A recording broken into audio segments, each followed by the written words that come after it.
The battles around Rzhev in 1942-1943 unfolded against the backdrop of the German invasion of the Soviet Union and the shifting balance of power after the failure of Operation Barbarossa. By the end of 1941, the Wehrmacht had advanced to the outskirts of Moscow, but its inability to capture the Soviet capital and the Red Army's counteroffensive in December 1941 forced a retreat of more than 250 kilometers along the Central Front. Despite the setback, German Army Group Center, under Field Marshal Günther von Kluge, managed to stabilize a defensive line that created a massive salient around the city of Rzhev, located roughly 200 kilometers west of Moscow. This salient, sometimes called the Rzhev Bulge, extended eastward to within striking distance of the Soviet capital. The strategic importance of the Rzhev salient was immense.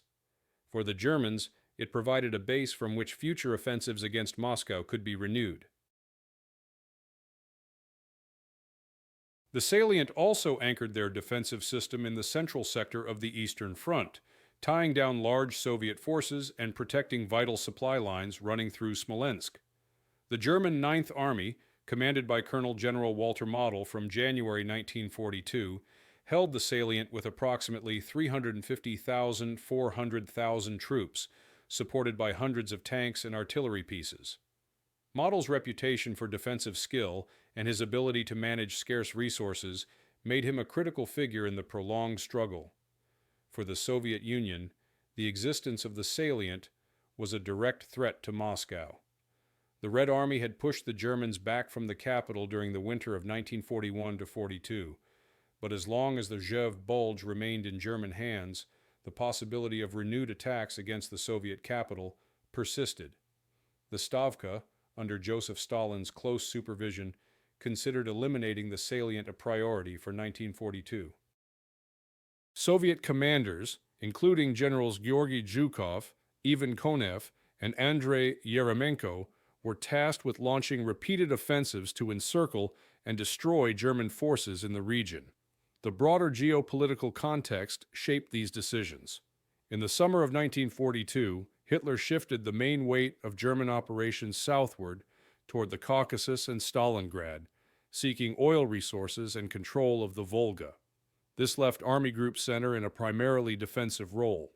However, its presence at Rzhev continued to bind vast Soviet resources. The Germans hoped that by holding the salient, they could pin down Soviet divisions that might otherwise reinforce the southern front. The Red Army's preparations reflected the evolving state of Soviet warfare in 1942. Despite enormous losses in 1941, Soviet industry, much of it evacuated east of the Urals, was beginning to recover. By mid-1942, Soviet forces fielded more than 5 million men across all fronts, though training, equipment, and coordination remained uneven. The offensives against Rzhev would rely on numerical superiority and massed artillery, combined with increasingly experienced commanders who had learned from earlier disasters. Still, the Red Army's doctrine of deep operations was only partially realized, and coordination between infantry, armor, and air forces often faltered under battlefield conditions. Public sentiment in the Soviet Union added pressure to these decisions. Moscow remained vulnerable, and the Soviet population expected continued counteroffensives after the victories of winter 1941–42. Stalin himself insisted on keeping the initiative, fearing that pauses would allow the Germans to regroup.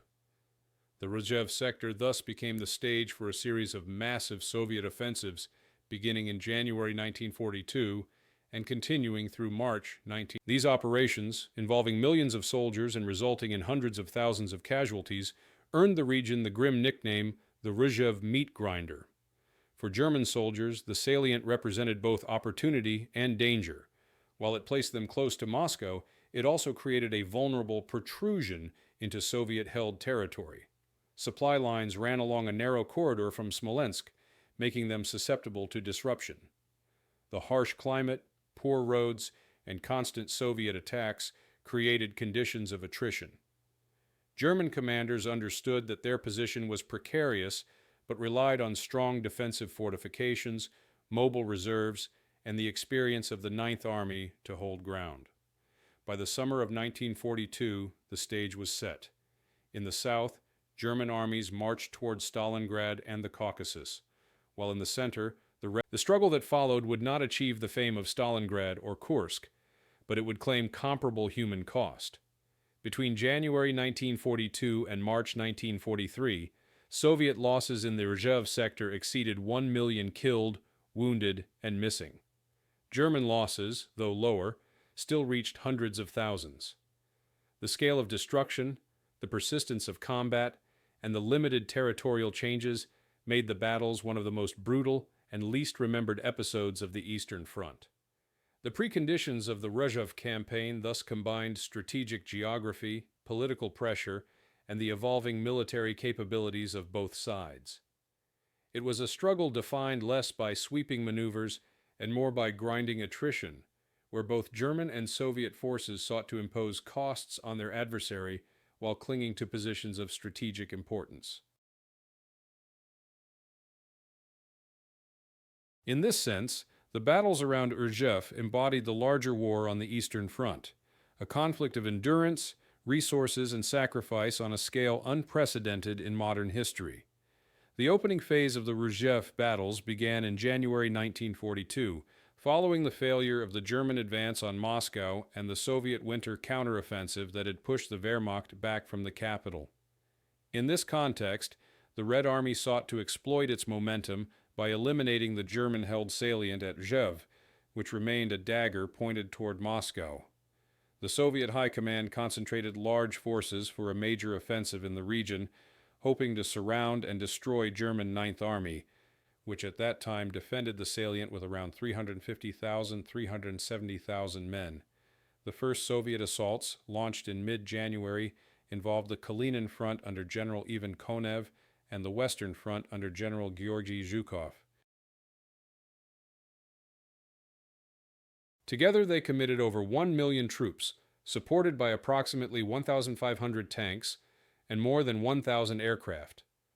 The goal was to encircle the German forces holding Rzhev and Vyazma by converging attacks from north and south. Soviet planning reflected Stalin's insistence on maintaining pressure along the entire front, even while logistical limitations and the exhaustion of units from previous operations were evident. Initial Soviet advances achieved some success. The 39th Army and 11th Cavalry Corps penetrated German lines north of Rzhev, advancing more than 30 kilometers into the rear areas. Simultaneously, the 33rd Army attacked south of Vyazma, reaching positions within 25 kilometers of the city. These breakthroughs created serious concern within Army Group Center, whose supply routes to Moscow were threatened. In response, German commanders rushed reserves. Harsh winter conditions, deep snow, and poor roads slowed both sides, complicating movement of supplies and reinforcements. The German Ninth Army, now under the temporary command of Colonel General Adolf Strauss and later replaced by Walter Model in January 1942, relied heavily on defensive tactics. Model in particular gained a reputation for flexible defense, using counterattacks and elastic withdrawals to prevent encirclement. German divisions established fortified strong points in villages and along rivers, supported by concentrated artillery fire. Despite shortages of fuel and ammunition, these positions enabled the Wehrmacht to slow Soviet advances and eventually contain the penetrations. One of the most notable episodes of the opening phase was the fighting in the so-called Sychevka-Vyazma sector. Here, Soviet attempts to break out failed and supplies dwindled. The remnants of the 33rd Army, numbering fewer than 10,000 men out of an original 150,000, were destroyed by April. Yefremov himself refused evacuation and took his own life when surrounded. This disaster illustrated the risks of Soviet deep thrusts without adequate coordination or logistical support. The Soviet 39th Army, which had penetrated north of Rzhev, also faced encirclement. For several months, it fought in semi-isolated conditions in the German rear, supplied by air and local resources. German counterattacks in May-June eventually eliminated this pocket, inflicting heavy casualties. These failed Soviet thrusts cost the Red Army hundreds of thousands of men, but tied down German reserves that might otherwise have been sent south for operations against Voronezh and Stalingrad later in the year. Civilians in the Rzhev region suffered heavily during this opening phase. Villages changed hands multiple times, leading to widespread destruction. German occupation authorities requisitioned food and executed suspected partisan supporters, while Soviet partisans launched ambushes and sabotage behind German lines. The population endured shortages, forced labor, and reprisals, with thousands deported to Germany or killed during anti-partisan sweeps. By the spring of 1942, the opening offensives had failed to achieve their strategic aim of encircling the Rzhev salient, but they set the pattern for the year ahead. Repeated Soviet attempts to break through, met by determined German defenses. Casualty figures were enormous. Soviet losses in the January-April operations alone exceeded 500,000 killed, wounded, or missing, while German Ninth Army recorded more than 70,000 casualties. Despite these losses, the Red Army believed continued pressure would eventually eliminate the salient, while the Germans considered the region essential to their central front defense. The opening phase thus ended in stalemate, but it revealed the character of the Rzhev campaign. Massive forces clashed in difficult terrain under extreme weather, producing heavy casualties with limited territorial changes. For the Soviets, it was a harsh lesson in the limits of offensive capability in early 1942. For the Germans, it marked the beginning of a year-long struggle to hold a salient that became both a shield for Moscow's approaches and a deadly trap for the armies that fought there. The strategic goals and planning for the Rzhev operations in 1942 reflected the conflicting priorities of both the Soviet and German commands. For the Soviet High Command, eliminating the salient was of urgent necessity. The Rzhev-Vyazma Bulge projected deep into Soviet territory, coming within 200 kilometers of Moscow. Its elimination would push the Germans back to Smolensk, remove the threat of a renewed assault on the capital, and free Soviet forces for offensive operations elsewhere. Stalin and the Stavka directed repeated attacks against the salient, not only for strategic reasons, but also to maintain pressure on the enemy and to demonstrate that the Red Army was regaining the initiative after the winter counteroffensive of 1941-42. In planning, Soviet commanders concentrated enormous resources. The Kalinin Front under General Ivan Konev and the Western Front under General Georgy Zhukov were the main participants in successive offensives.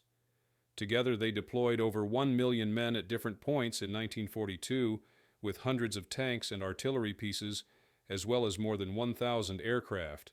The operational concept was generally to strike at the base of the salient from north and south, cut off German Ninth Army, and then reduce the pocket. However, coordination between fronts often faltered, and deep thrusts became isolated. Soviet doctrine of deep operations, still being developed, frequently collided with practical limitations of logistics and communication.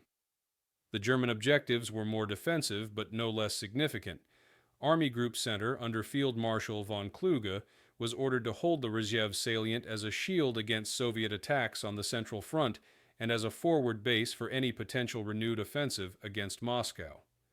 Within the salient, 9th Army under Colonel General Walter Model commanded approximately 350,000–400,000 men, with more than 500 tanks and strong artillery. Model, who took over in January 1942, believed in constructing layered defenses, with fortified villages, trenches, and strong points integrated into the landscape. His defensive planning emphasized flexibility. If Soviet forces broke through one line, counterattacks would restore. Logistics played a central role in planning. For the Soviets, supplying offensives in the forested and swampy terrain west of Moscow was extremely difficult. Railheads were far from the front, and poor roads turned into mud during spring and autumn. Ammunition shortages plagued repeated offensives, and fuel deliveries lagged. For the Germans, holding the salient meant relying on a narrow corridor from Smolensk to Rzhev. This line was vulnerable to partisan attacks and airstrikes, but Model prioritized maintaining these supply routes through constant repair and security operations. Both sides accepted high costs to keep their armies in the field. Propaganda accompanied the planning. Soviet newspapers and radio presented the operations as the continuation of the Moscow counteroffensive, aimed at finally driving the invader from central Russia.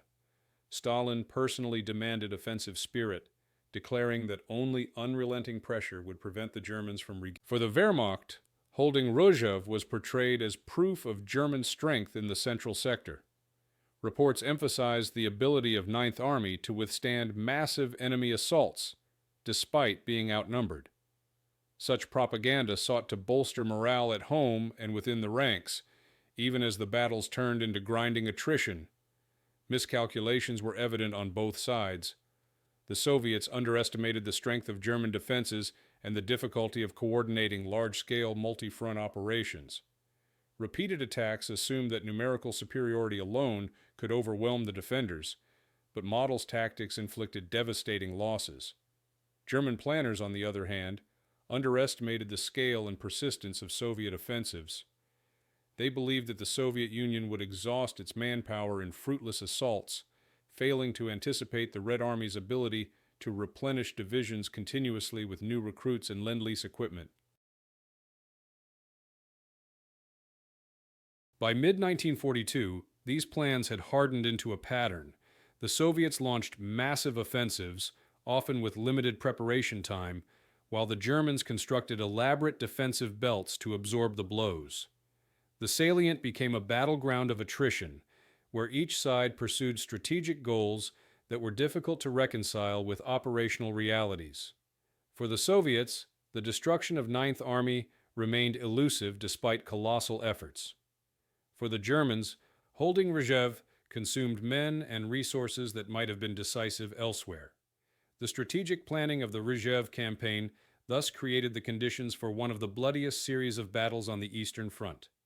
Both sides aimed for decisive outcomes, but instead locked themselves into prolonged combat with catastrophic casualties.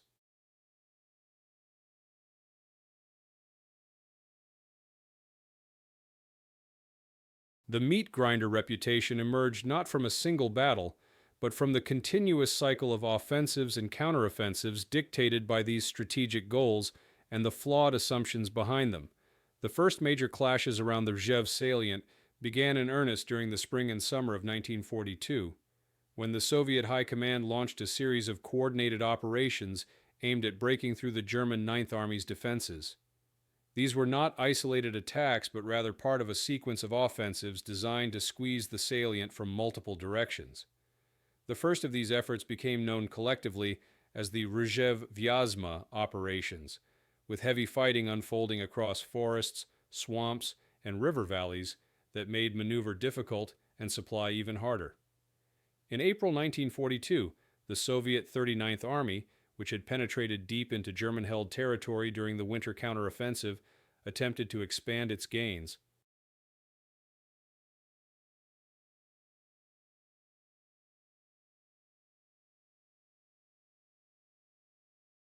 For months, it held an isolated pocket northwest of Rzhev, supplied by air and by partisan support. German Ninth Army, under Colonel General Walter Model, launched counterattacks to eliminate this force. By May, after intense battles involving several panzer divisions, the German command closed the pocket. Soviet casualties reached tens of thousands, with entire divisions reduced to remnants. German reports estimated capturing more than 20,000 prisoners and destroying hundreds of guns and vehicles. The destruction of the pocket stabilized the front, but also revealed the ferocity of Soviet determination to keep pressure on the salient. During July and August, the Soviets renewed their offensive efforts on a larger scale. The Kalinin Front under General Ivan Konev and the Western Front under General Zhukov committed more than 500,000 men, 1,000 tanks, and nearly 1,500 air. Known as Operation Seidlitz from the German perspective, this phase saw Ninth Army counterstrike aggressively to preempt encirclement. German forces, numbering approximately 350,000 with around 300 tanks and strong artillery, created defensive belts anchored on fortified villages such as Olenino, Bailey, and Sikevka. Each strong point was heavily garrisoned, with machine gun nests, trenches, and bunkers designed to withstand prolonged bombardment. The initial Soviet assaults achieved limited penetrations. On 30 July 1942, the Western Front opened a massive artillery barrage, followed by infantry and tank assaults. Some units advanced up to 10 kilometers, overrunning forward German trenches. But counterattacks by German panzer divisions quickly sealed breaches. Near Belly, Soviet tank brigades advanced into the rear of Ninth Army before being cut off and destroyed in August. Soviet reports acknowledged the loss of entire civilian populations in the contested areas faced devastation as villages became battlegrounds and were systematically destroyed by artillery and air bombardment. The fighting near Sikevka in August became one of the bloodiest episodes of this period. Zhukov concentrated multiple armies, including the 20th and 31st, in an effort to seize the town and cut German communications. The Red Army deployed over 600 tanks in this sector alone, but German defensive tactics inflicted massive losses. Anti-tank guns dug into concealed positions, destroyed waves of Soviet armor. In one day of combat near Sikevka, Soviet tank brigades lost more than 200 vehicles. Despite these losses, Soviet infantry continued to assault German positions, leading to prolonged battles for control of individual villages and ridgelines. For the German defenders, the first engagement divisions often fought at half their authorized strength, relying on rapid redeployment and close air support from the Luftwaffe. Model's insistence on holding fortified lines meant that villages became death traps, changing hands multiple times. German losses during the summer of 1942 exceeded 60,000, including irreplaceable trained NCOs and officers. The attritional nature of combat gradually eroded the fighting capacity of Ninth Army, even as it maintained its defensive positions. Civilians in the Rzhev sector endured some of the harshest conditions on the Eastern Front. German occupation policies included requisitioning of food and forced labor, while suspected partisan collaborators were executed. Soviet partisans, meanwhile, intensified their activities, ambushing convoys and sabotaging rail lines supplying the salient. Civilians often found themselves caught between two sides, punished by German security units for aiding partisans and by Soviet authorities for remaining under occupation. Estimates suggest that tens of thousands of civilians perished in the region during the prolonged fighting of 1942. By the end of August, the initial clashes of the Rzhev operations had demonstrated both the scale of Soviet commitment and the resilience of German defenses. Territorial changes were minimal. The Germans retained control of the salient, and Soviet offensives had failed to achieve decisive breakthroughs. Yet the cost was staggering. Soviet casualties from July to September 1942 in the Rzhev-Vyazma operations numbered more than 300,000 killed, wounded, or missing. German losses, though lower, still reached tens of thousands, weakening divisions that had once been considered elite. The first engagements revealed the brutal nature of the Rzhev struggle. Unlike the sweeping maneuvers of 1941 or the encirclements of 1942 in the south, combat here was defined by grinding attrition. The Red Army hurled massed forces against fortified German lines, while the Wehrmacht counterattacked to restore positions, both sides absorbing enormous losses. This cycle of attack and counterattack established the pattern that would dominate the battles around Rzhev until March 1943, earning the region its grim reputation as one of the deadliest fronts of the entire war. The escalation of the Rzhev battles through late 1942 marked one of the most prolonged and costly campaigns on the Eastern Front. After the initial Soviet attempts in January-April and the summer offensives of July-August had failed to destroy the German Ninth Army, the Stavka prepared yet another. At the same time, the Germans strengthened their defenses within the salient, determined to hold ground despite mounting casualties and supply difficulties. The scale of the operations, the persistence of the fighting, and the resulting human toll turned the Rzhev sector into a campaign of attrition that consumed entire armies. Operation Mars was planned as a strategic offensive of enormous scope. Conceived in parallel with Operation Uranus at Stalingrad, it aimed to eliminate the Rzhev salient by encircling and destroying Model's Ninth Army. The Western and Kalinin fronts massed more than 660,000 men, 1,900 tanks, over 25,000 guns and mortars, and more than 2,100 aircraft. The Soviets hoped to strike simultaneously at multiple points around the salient, cut the supply routes, and encircle up to 350,000 German troops. In theory, the destruction of Ninth Army would collapse the central sector of the Eastern Front and allow Soviet forces to advance. German intelligence had detected Soviet buildups, and Ninth Army prepared accordingly. Model organized his defenses into multiple belts, each anchored by fortified villages, minefields, and anti-tank strongpoints. By November 1942, his army numbered around 350,000 men with 500 tanks and assault guns, supported by more than 3,000 artillery pieces. The Luftwaffe deployed roughly 500 aircraft in the central sector. German defensive planning relied on depth. If Soviet units penetrated the first line, counterattacks by reserves would seal the breach. Model's reputation for meticulous preparation and willingness to shift divisions rapidly made the German position formidable despite numerical inferiority. Operation Mars began on 25 November 1942, with massive artillery barrages following. In the Bailey sector, Soviet 41st and 22nd Armies attacked with several hundred tanks, initially breaking through German forward positions. Entire villages were consumed in flames as artillery and airstrikes pounded defenders. For a brief period, Soviet units advanced more than 30 kilometers, threatening to cut the salient's base. Yet German reserves, including elements of the 1st and 12th Panzer Divisions, counterattacked and encircled forward Soviet brigades. By early December, several Soviet corps were trapped and destroyed, with losses of hundreds of tanks and tens of thousands of men. In the Rzhevka sector, Soviet 20th and 31st Armies attacked with strong tank support. Here, the terrain of forests and rivers hampered movement, while German defenses were particularly strong. Soviet tanks, advancing without sufficient infantry coordination, became bogged down in minefields and destroyed by concealed. German reports described dozens of tanks burning in snow-covered fields, while Soviet infantry assaults collapsed under machine gun fire. By mid-December, Soviet advances in this sector had been contained, with losses exceeding 100,000 men and more than 800 tanks. The southern sector around Bailey and Olenino witnessed some of the most intense clashes. Soviet forces attempted deep penetrations, but German counterattacks isolated spearheads and gradually eliminated them. Encircled Soviet divisions fought desperately to break out, suffering catastrophic losses.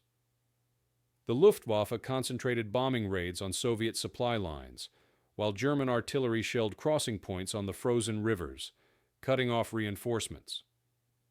By late December, the Soviet advance had been halted on all fronts. Weather conditions further compounded the crisis.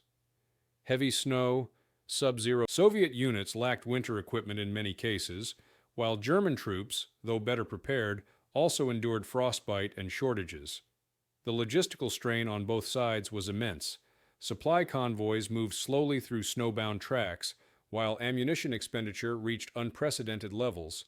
Entire Soviet tank corps ran out of fuel and shells, immobilizing hundreds of vehicles in the midst of offensives. Civilian populations in the Rzhev region experienced devastation. Villages were obliterated by artillery bombardments, and thousands of civilians were killed or displaced. German occupation policies remained harsh, with food requisitioning and forced labor continuing even as battles raged nearby. Soviet partisans operating in forests and marshes intensified attacks on German rear lines, derailing trains and ambushing convoys.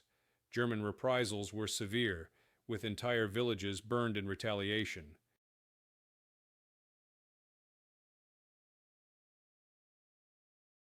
For civilians, survival often meant hiding in forests or fleeing into the devastated countryside with little food or shelter. By the time Operation Mars was called off in late December 1942, it had become one of the costliest Soviet offensives of the war. Estimates vary, but Soviet losses reached approximately 335,000 killed, wounded, or missing, and more than 1,600 tanks destroyed or disabled. German Ninth Army recorded around 50,000 casualties, significant but far less than Soviet losses. Model's defense of the salient had succeeded in preventing encirclement, but at the cost of enormous destruction on both sides. The escalation of fighting at Rzhev coincided with the decisive events at Stalingrad. Operation Uranus, launched days before Mars, achieved its goal of encircling Sixth Army, while Mars ended in costly failure. The contrast shaped historical memory. Stalingrad became celebrated as a turning point of the war, while Rzhev faded into obscurity, despite inflicting comparable casualties. Soviet authorities rarely emphasized Mars in wartime propaganda, choosing instead to highlight successes. Only decades later did the scale of losses become fully acknowledged. For the soldiers of both armies, the escalation phase cemented the reputation of Rzhev as a meat grinder. Units were committed repeatedly into frontal assaults against fortified positions, suffering appalling attrition for minimal territorial gain. Survivors described the battlefield as a landscape of ruins, frozen bodies, and shattered tanks littering snowbound fields. The psychological toll was immense. German divisions feared the endless Soviet attacks, while Soviet soldiers endured the knowledge that breakthroughs were rarely achieved and survival depended more on endurance. By the end of 1942, the Rzhev campaign had escalated into one of the most destructive battles of attrition on the Eastern Front. The Soviets had failed to eliminate the salient despite committing vast resources, while the Germans had succeeded in holding it only through heavy expenditure of men and equipment. Both sides were exhausted, yet the fighting was far from over. In early 1943, new offensives and counteroffensives would transform the character of the campaign once again, as the strategic balance of the war shifted decisively after Stalingrad. The escalation phase thus marked both the climax of Soviet offensive effort in the region and the point where attrition began to erode the German capacity to maintain the salient indefinitely. The peak of the Rzhev campaign came in late 1942 and early 1943, when both Soviet and German forces were locked into the most intense period of fighting around the salient.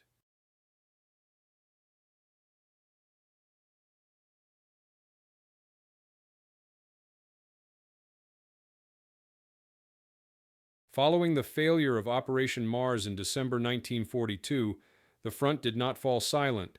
Instead, both sides consolidated positions, brought in reinforcements, and prepared for continued operations.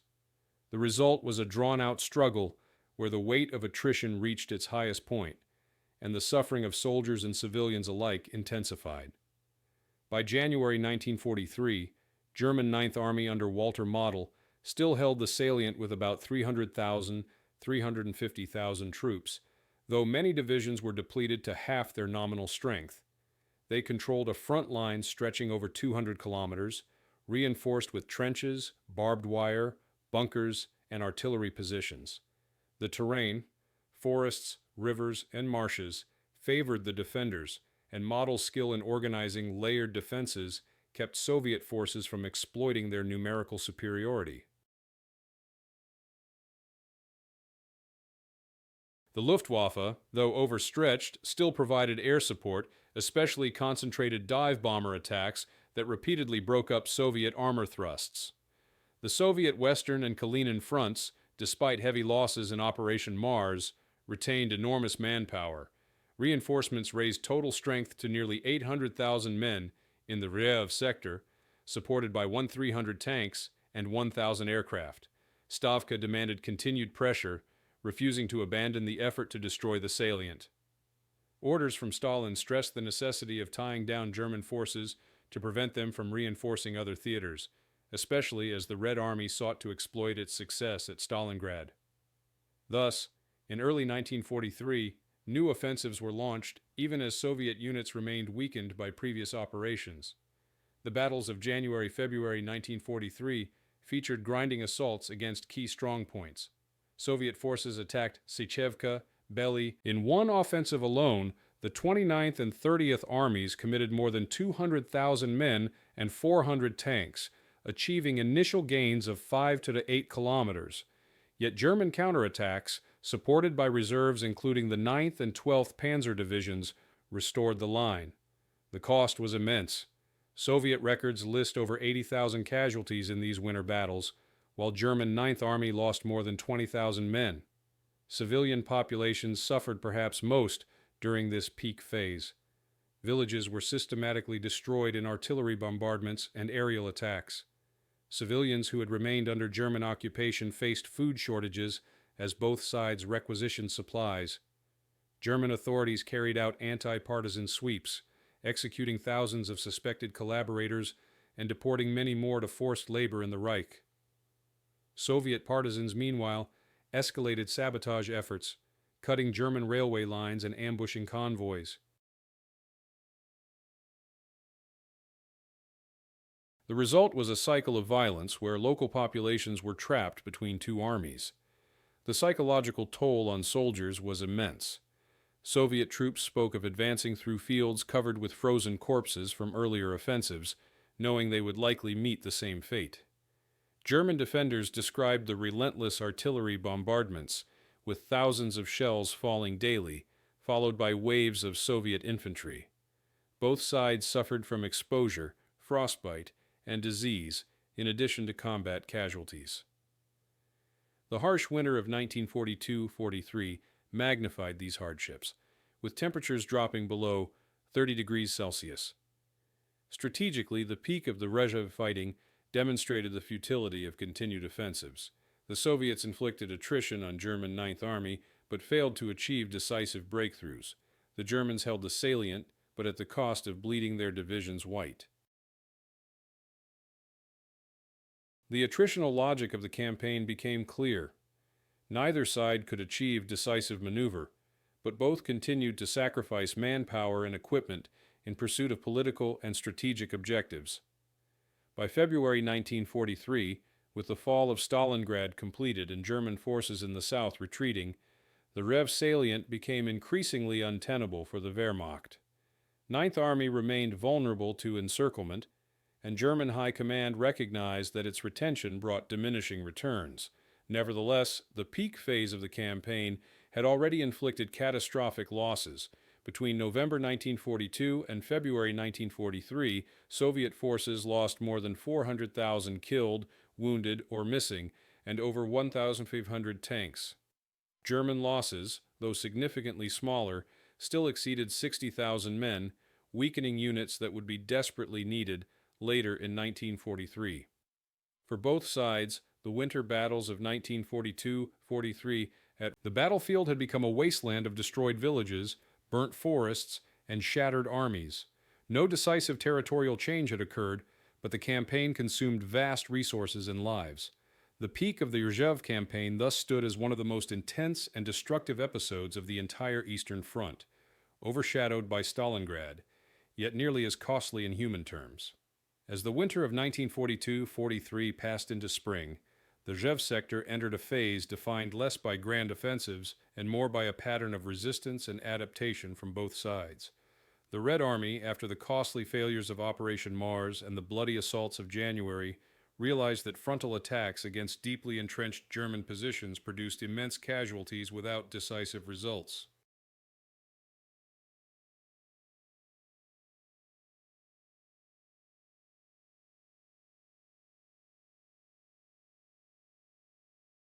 At the same time, German 9th Army under Walter Model clung to the salient, adapting its defensive tactics to counter Soviet innovations, while partisans and civilians played increasingly important roles in the unfolding struggle. The Soviets introduced new methods of attack during this phase. Recognizing the shortcomings of earlier offensives, Stavka ordered the Western and Kalinin fronts to experiment with smaller, concentrated strikes rather than large, simultaneous pushes along broad fronts. Soviet artillery was employed with greater precision, focusing fire on narrow sectors to rupture defensive belts. Tank corps were restructured to operate with closer infantry coordination, and new models such as the T-34-43 were were introduced with thicker armor and improved radios. Air support also became more systematic. Soviet aviation attempted to maintain constant pressure on Germans. These adaptations were designed to reduce losses and maximize the effectiveness of available forces, though they were not always successful in practice. For German Ninth Army, adaptation meant reinforcing a defensive doctrine already honed by months of battle. Model emphasized flexibility. Strong points held by infantry were backed by mobile reserves, often panzer or assault gun units, which counterattacked immediately after Soviet penetrations. He ordered constant improvement of fortifications, deep trenches, multiple lines of barbed wire, bunkers reinforced with logs and concrete, and extensive minefields. In winter, frozen ground made construction difficult, but German engineers found ways to fortify villages into near impenetrable bastions. At the same time, Model adapted to Soviet artillery barrages by dispersing his forces and using camouflage and deception to mislead Soviet reconnaissance. Partisan warfare escalated during this period and became a significant factor in the adaptation process. In the forests and swamps surrounding the salient, thousands of Soviet partisans carried out coordinated operations to disrupt German logistics. Trains carrying ammunition and supplies to the Rzhev front were derailed, telephone lines were cut, and convoys ambushed. In 1 month of early 1943, German records documented more than 200 partisan attacks in the sector. These actions forced the diversion of German infantry and security divisions away from the front lines, reducing the strength available for defensive battles. The Germans responded with brutal anti-partisan campaigns, burning villages suspected of harboring guerrillas and deporting or executing civilians. The cycle of repression and resistance further drained resources from both sides. Civilian survival also demanded adaptation. In villages still under German occupation, families lived in ruins or makeshift shelters, enduring requisitions of food and livestock. Many civilians risked their lives to smuggle information or supplies to partisans. In liberated zones, Soviet authorities mobilized local populations for reconstruction and fortification work, digging trenches, repairing roads, and supporting the Red Army with transport and labor. Women and teenagers were particularly mobilized, filling roles left vacant by men at the front. The war transformed daily life into a struggle for endurance, where adaptation meant balancing survival under occupation with loyalty to the advancing Soviet state. Psychologically, adaptation took the form of coping mechanisms among soldiers. For Soviet troops, the endless cycle of offensives and losses created deep fatigue, yet propaganda emphasized duty and revenge. Units were rotated more frequently to restore combat effectiveness, and morale was reinforced by the knowledge that Stalingrad had ended in Soviet victory. German troops, though still disciplined, began to suffer from declining morale. Reports noted rising rates of desertion among non-German auxiliary units and increased cases of combat exhaustion. Letters from soldiers described the Rzhev front as a place of unending attacks, artillery fire, and attrition with no prospect of decisive victory. Innovation and resource management became another hallmark of this stage. The Soviets increasingly relied on Lend-Lease deliveries to compensate for shortages. American Studebaker trucks were crucial for moving supplies across muddy or snowbound terrain, while Allied radios improved coordination. German forces, facing shortages, resorted to salvaging Soviet equipment and improvising repairs.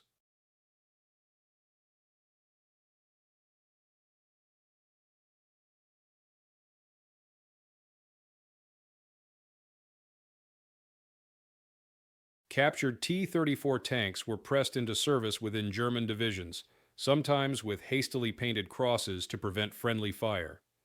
Ammunition was conserved through strict rationing, and fuel shortages forced the greater use of horses for transport. Small-scale Soviet counterattacks during February and March 1943 tested these adaptations. In sectors north of Rzhev, Soviet units pushed back German lines by a few kilometers, capturing villages and disrupting defenses. Though these gains were limited, they demonstrated that the Red Army was learning to exploit weaknesses systematically rather than relying solely on massed frontal assaults. At the same time, German counterattacks restored some positions, showing that Ninth Army retained the capacity to adapt tactically despite broader strategic difficulties. The psychological toll, however, was unmistakable. Both sides referred to the sector as a meat grinder, not in propaganda but in soldiers' own descriptions. The unending artillery fire, high casualty rates, and devastated landscape eroded confidence in commanders and strategies. For the Soviets, adaptation meant persevering through losses while finding ways to fight more effectively. For the Germans, adaptation meant holding on against mounting odds while preparing for the possibility that the salient might one day have to be abandoned. By early March 1943, it was increasingly evident that the Rzhev front had reached a stage where adaptation, not decisive maneuver, determined survival. The Red Army had learned from repeated failures and improved its methods of attack, though at enormous cost. German forces had refined their defensive practices to a high level, but the attrition was unsustainable in the long term. Partisans, civilians, and logistical innovations all contributed to shaping the campaign. The phase of resistance and adaptation revealed not only it foreshadowed the decisions soon to come, when the balance of the war would force a turning point at Rzhev and across the central sector of the Eastern Front. The turning point in the Rzhev campaign came in early 1943, when the wider strategic situation of the Eastern Front made the salient increasingly untenable for the Wehrmacht. The destruction of the German Sixth Army at Stalingrad in February 1943 fundamentally altered the balance of power. Soviet armies pressed forward across a broad front, and Army Group Center, holding the Rzhev-Vyazma bulge, now risked encirclement if the Red Army launched major operations in the sector. What had once been a forward base threatening Moscow was by 1943 a liability, consuming divisions that Germany could not afford to lose. Within the Soviet High Command, the elimination of the salient remained a priority. Stalin, Zhukov, and the Stavka prepared new operations. The Soviets massed significant forces. Western Front under General Ivan Konev and Kalinin Front under General Maxim Porkayev deployed nearly 700,000 men, over 1,000 tanks, and 1,300 aircraft for renewed offensives. The goal was to crush the salient by converging attacks from north and south, cutting off German forces around Rzhev and Sechevka. These plans, codenamed Operation Jupiter, were ambitious and reflected the confidence gained from Stalingrad. German Ninth Army under Walter Model still held a strong defensive system with around 300,000 men and several panzer divisions. However, morale was declining, and losses had eroded combat power. Many divisions were down to 50–60% of authorized strength. Supplies remained adequate but stretched, with fuel and replacements prioritized for southern sectors. Hitler initially demanded that the salient be held at all costs, yet Model, understanding the danger of encirclement, argued for withdrawal. In March 1943, after heated debates, Hitler reluctantly approved a planned evacuation, known as Operation Büffel. Operation Büffel was executed with precision between 1 and 23 March 1943. Ninth Army conducted one of the most carefully organized withdrawals of the war, pulling back from the salient to new positions west of Smolensk. The retreat involved more than 200,000 troops, thousands of vehicles, and vast quantities of equipment. German engineers systematically destroyed infrastructure, railways, bridges, factories, and even entire villages to deny resources to the advancing Soviets. Tens of thousands of civilians were deported as forced labor to Germany. Rearguard units mined roads and laid ambushes, inflicting casualties on Soviet pursuers. For the Red Army, the withdrawal came as a surprise.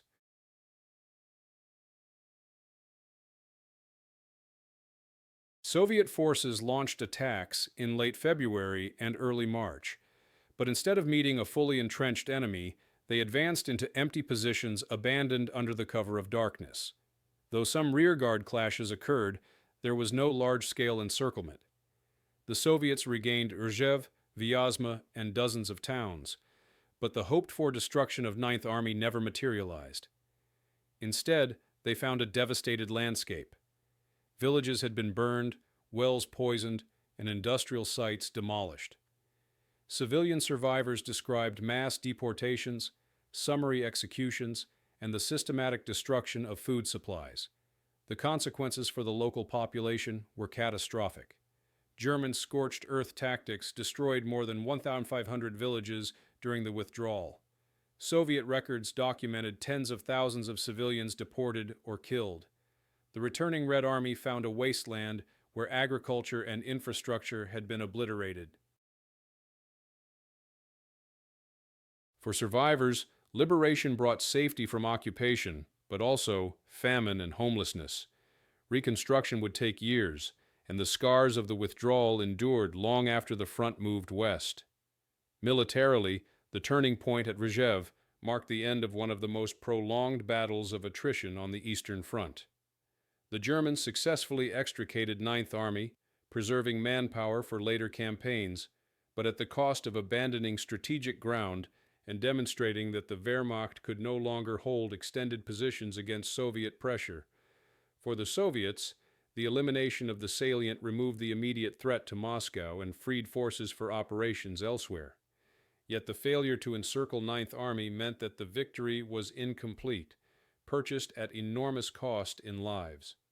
The Rzhev campaign's turning point therefore highlighted the contrast between tactical execution and strategic reality.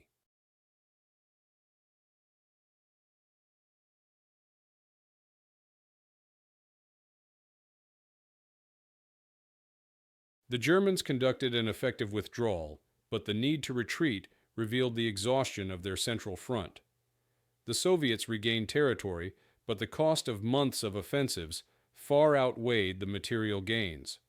By March 1943, the initiative on the Eastern Front lay decisively with the Red Army. The meat grinder of Rzhev had consumed vast armies, but it had also shifted the balance. From this point forward, the Germans would struggle to maintain defensive lines, while the Soviets would prepare for offensives on an ever greater scale. The aftermath of the Rzhev campaign unfolded in the spring of 1943, following the completion of the German withdrawal under Operation Buffalo. The evacuation ended nearly 15 months of continuous fighting in the salient, but the consequences of the struggle remained visible in every aspect of the region.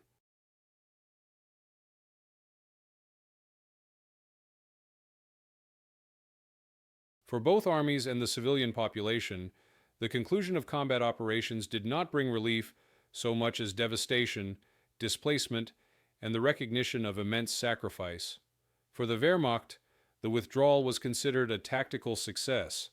Model's Ninth Army had managed to extract more than 200,000 troops and the bulk of its equipment intact. Units were redeployed to defensive positions further west, shortening the front by more than 200 kilometers and freeing up divisions for potential use in the Kursk sector. German reports emphasized that the withdrawal had been orderly and had denied the Soviets the decisive encirclement they sought. Yet the cost was clear.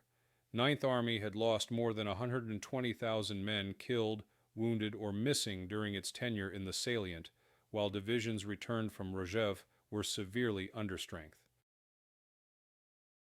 The morale of many units was shaken by the months of attrition, and the destruction of civilian settlements during the retreat left a legacy of bitterness that would later fuel Soviet resolve. For the Red Army, the immediate consequence was the liberation of vast areas around Rzhev, Vyazma, and Olenino. Soviet troops re-entered towns that had been fought over repeatedly since 1941, now reduced to rubble. Bridges, factories, and railways had been blown up, fields mined, and livestock destroyed or stolen. Although the Soviet press proclaimed a major victory, internally the Stavka recognized that the outcome fell short of expectations.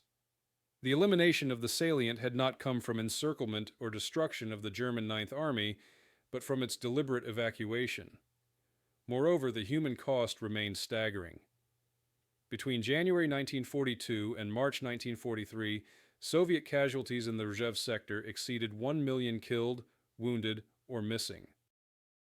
Many divisions had been committed to repeated offensives and reduced to fractions of their strength.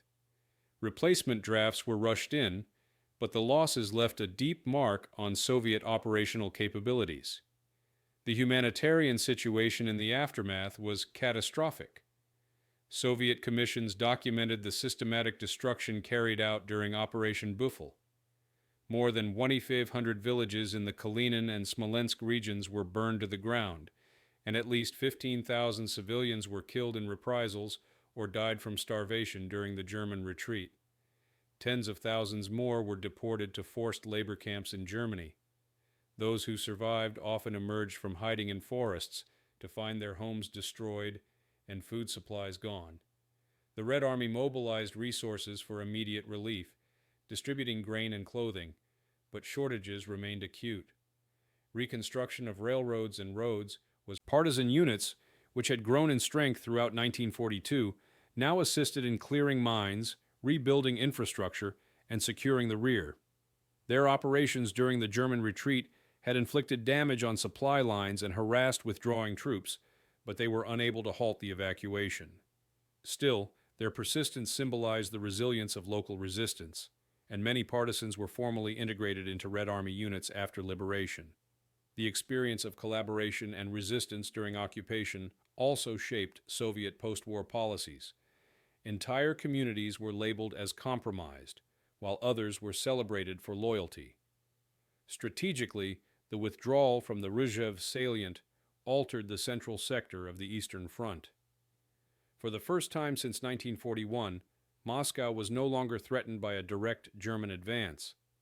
The new German defensive line running through the Red Army redeployed divisions from the Rzhev sector toward Kursk, where preparations for the summer campaign were underway. In this way, the conclusion of the Rzhev battles directly influenced the concentration of forces that would clash in the largest tank battle of the war only months later. The psychological impact of the aftermath was profound. For Soviet soldiers and civilians, the liberation of Rzhev came as proof that persistence could eventually force the enemy back, yet the scale of casualties was sobering. Veterans described the front as a place of endless assaults and unimaginable loss, where divisions were annihilated and rebuilt multiple times. For Germans, the retreat from Rzhev symbolized a shift in the war. Although carried out in good order, it was nonetheless a retreat, part of a larger pattern of withdrawals that demonstrated the Wehrmacht's inability to hold extended lines. Soldiers who had once believed in eventual victory now faced the reality of a grinding defensive war. By the end of March 1943, the Rzhev salient had ceased to exist, but its legacy remained in the wreckage of villages, the graves of hundreds of thousands, and the exhaustion of armies that had fought there for over a year. The immediate consequences were clear. The Soviet Union regained critical ground west of Moscow, the German Army Group Center was forced onto the defensive, and civilians bore the scars of occupation and scorched earth. The aftermath of the campaign was thus not a moment of triumph or relief, but a testament to the destructive scale of modern warfare, in which entire regions could be consumed and left in ruin without producing decisive results for either side. The legacy of the Rzhev battles of 1942-1943, often called the Rzhev meat grinder, has remained complex and debated. Unlike the battles of Moscow, Stalingrad, or Kursk, Rzhev never became a centerpiece of Soviet wartime commemoration, despite the enormous scale of combat. The campaign's outcome, a German withdrawal rather than a Soviet encirclement, did not fit easily into the narrative of decisive Soviet victories. Yet historically, the operations around Rzhev carried deep significance, shaping the military, political, and cultural landscape of the war. In purely military terms, the campaign revealed the evolving nature of the Eastern Front. For the Germans, holding the salient tied down massive Soviet forces but drained their own resources. Ninth Army lost more than 120,000 men in 15 months of fighting and emerged weakened for future operations. The failure to hold Rzhev, culminating in Operation Buffel, showed that the Wehrmacht could no longer maintain extended positions under constant Soviet pressure. For the Soviets, the campaign demonstrated the cost of frontal offensives against well-prepared defenses. More than 1 million casualties were suffered in repeated assaults, many of which produced limited territorial gains. Yet the Red Army gradually improved its tactics, integrating artillery, armor, and infantry with greater coordination, lessons that would later prove critical at Kursk and in subsequent offensives. Strategically, the elimination of the salient marked a turning point in the central sector of the front. With German forces withdrawing to Smolensk, Moscow was permanently secured from direct assault. Soviet forces were freed for redeployment to other theaters, strengthening the preparation for the decisive battles of 1943. Although the Rzhev battles did not deliver the dramatic encirclement envisioned in Operation Mars, they nonetheless achieved the strategic objective of removing the threat to the Soviet capital. The attrition inflicted on German divisions also contributed to the gradual erosion of Wehrmacht strength, reducing its ability to sustain offensive operations. Politically, the Rzhev campaign had complicated implications for Soviet leadership. Stalin insisted on repeated offensives despite massive casualties, reflecting both his determination to maintain the initiative and his distrust of defensive pauses. The heavy losses generated criticism within the Red Army command, though such dissent rarely reached public ears during the war. After 1945, official histories largely avoided detailed discussion of Rzhev, emphasizing instead the more decisive victories at Stalingrad and Kursk. Only decades later did historians and veterans begin to fully document the scale of the meat grinder, revealing its importance and the enormous sacrifices made. For civilians, the legacy was devastation. Entire regions around Rzhev and Vyazma were reduced to wastelands. More than 1,500 villages were destroyed, thousands of civilians executed, and tens of thousands deported to forced labor. Survivors faced famine, homelessness, and trauma long after liberation. Reconstruction of the region took years, and the scars of war remained visible in depopulated countryside and ruined infrastructure. The memory of occupation, scorched earth, and partisan struggle became part of the broader Soviet narrative of suffering and resilience.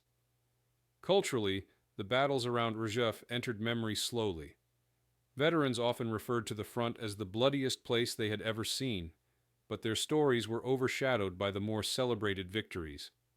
Literature and memorials to Rzhev only appeared in earnest in the late Soviet period and after the collapse of the USSR, when archival material and survivor testimonies revealed the full extent of the losses. Today, the Rzhev Memorial to the Soviet Soldier, unveiled in 2020, stands as recognition of the more than 1 million Red Army soldiers who fought and died in the sector. The monument symbolizes the delayed but essential commemoration of sacrifices once left in silence. Historically, the Rzhev campaign also influenced post-war military analysis. For Soviet officers, it became a case study in the dangers of overambitious offensives without sufficient coordination.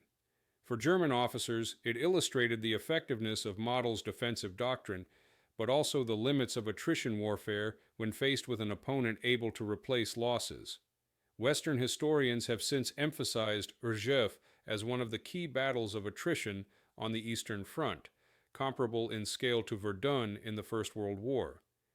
In the broader context of the Second World War, the legacy of Rzhev lies in its role as a hidden but decisive front.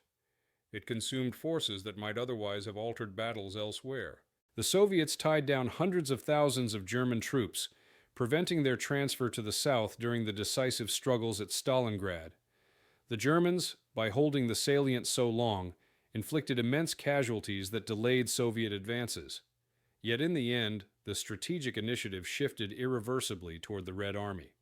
The forgotten bloodbath of Rzhev, fought across forests, rivers, and ruined villages, epitomized the cost of the Eastern Front.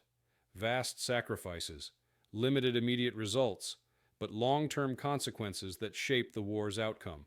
Its legacy endures as a reminder of the immense human toll of attritional warfare, where victory is measured not by sudden triumph, but by survival, endurance, and the eventual exhaustion of the enemy.